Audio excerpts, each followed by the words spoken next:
Lachrymore, Shore of Secrets, Part 3. My heart sank. My worst fears had become manifest. I nearly needed not ask the questions, as Kerrigan's disposition essentially gave away the answers. With every fiber of my being, I had hope he would be spinning an intricate farce. A dark campfire tale to stir the imagination and bring the creatures of the night to life. Alas, this was not his candor. This wasn't some fairy tale folklore. As I asked him the questions I had been asking myself, the group had gone silent, as if they were never there. Kerrigan had grown stoic, almost numb-sounding. Though the horror that was unfolding in his revelations, I could glean a sense of concern for my well-being.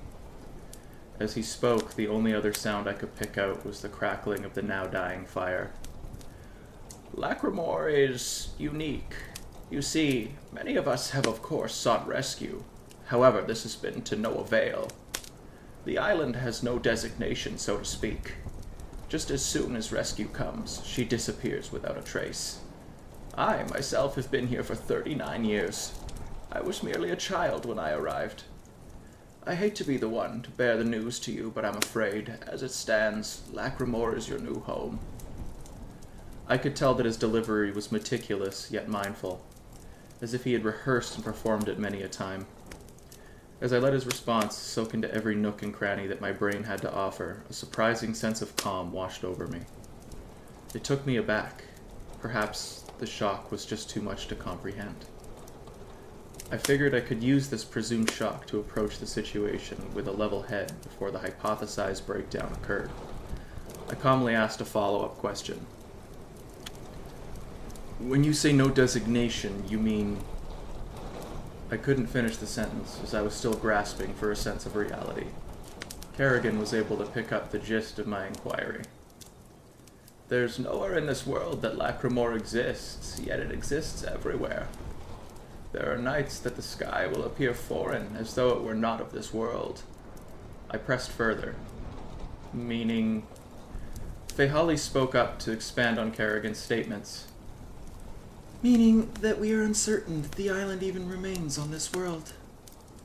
To any sane mind, this would have sounded like the ravings of a lunatic. Yet given the circumstances, and likely due to the shock I was under, I tried to look at my predicament in a more rational light. Perhaps this landmass wasn't bound to any known laws of physics. Not that I could lend myself any meaningful explanation. I elected to make sense of the situation. So we're on a nomadic island that changes its geographical location at its own will? I guessed. That's about the long and short of it, Kerrigan responded. You are taking this a lot better than I anticipated. Definitely the shock, Drake interjected. So, are you all that's here? I asked. Oh, heavens no, said Kerrigan. There are a fair few that live on the island. Our little settlement houses about half the population here. As you can imagine, newcomers aren't a very common occurrence. The ones living here are of good nature, and I imagine the acolytes of Shah aren't as cryptic as they seem. Given the chance, I'm sure they'd be willing to aid another, but...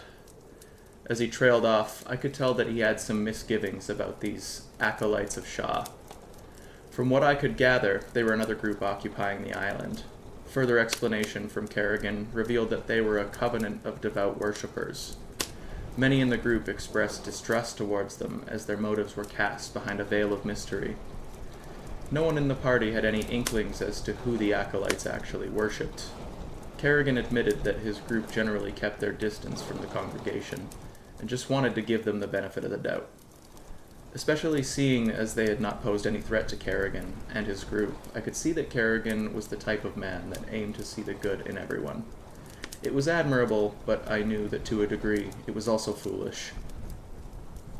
Kerrigan approached me and placed a comforting hand on my shoulder as he wore a confident half-grin. I know it'll take a while, but you'll adjust just fine. We've spent a great deal of time making this place feel as much like home as possible. The shops are pleasantries just to keep us on the level. You will owe nothing. We trade our services here. I knew this experience would be jarring at the very least for the unforeseeable future. At the very least, I felt that I was surrounded with people that I could learn to trust. From behind Kerrigan, in the icy bellow of the winter night, I could make out a shape slowly approaching the fire.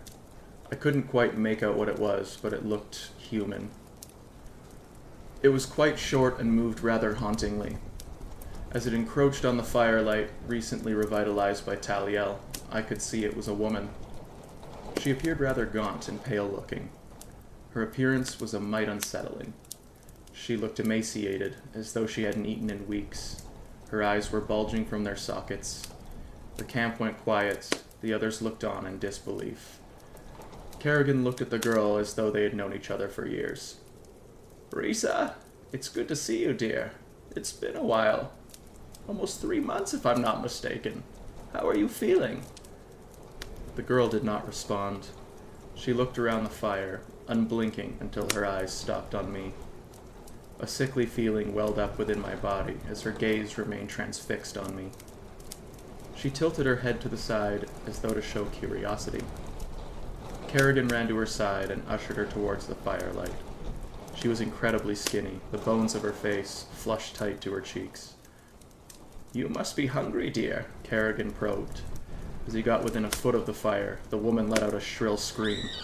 She violently pulled herself from Kerrigan's grasp and bolted back into the Stygian night. Oddly, the smell of vinegar permeated in the air. No one had made mention of this, so I had kept it quiet. I thought it perhaps rude to bring up the woman's hygiene, considering she hadn't visited with her peers for quite some time. She must have been startled by the new face, Taliel joked. I let loose an uneasy chuckle before he continued. Don't let it get to you. We rarely see Risa these days. Not since her father went missing. Taliel's statement brought a whole new mess of questions to my mind. This was the second mention of a missing person from their ilk. Perhaps it was presumptuous of me to assume, but I felt that the acolytes of Shah might not have been as docile as the group were making them out to be. Kerrigan explained to me that before he took up the mantle of keeping everyone together, the job fell upon the shoulders of Risa's father, the now missing Edward Gideon.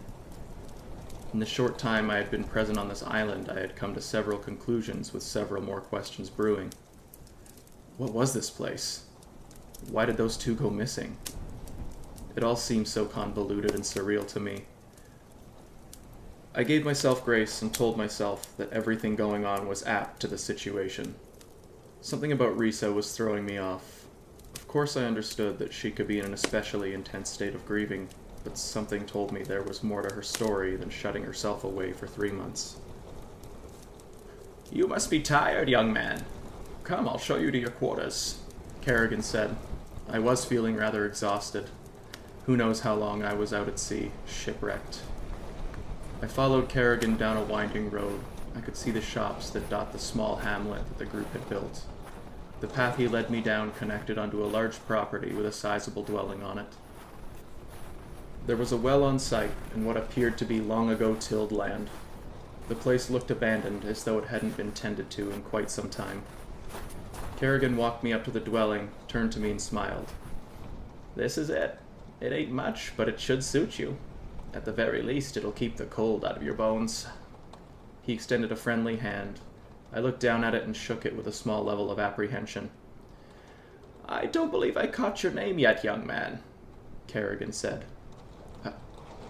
I'm sorry, it's Ashton Klein, I stammered. Not to worry, Ashton. A transition such as this definitely takes some getting used to. I don't hold it against you. Well, get a good night's rest. Come find me in the morning and we can sort out your designation. Designation? I quipped with a hint of confusion.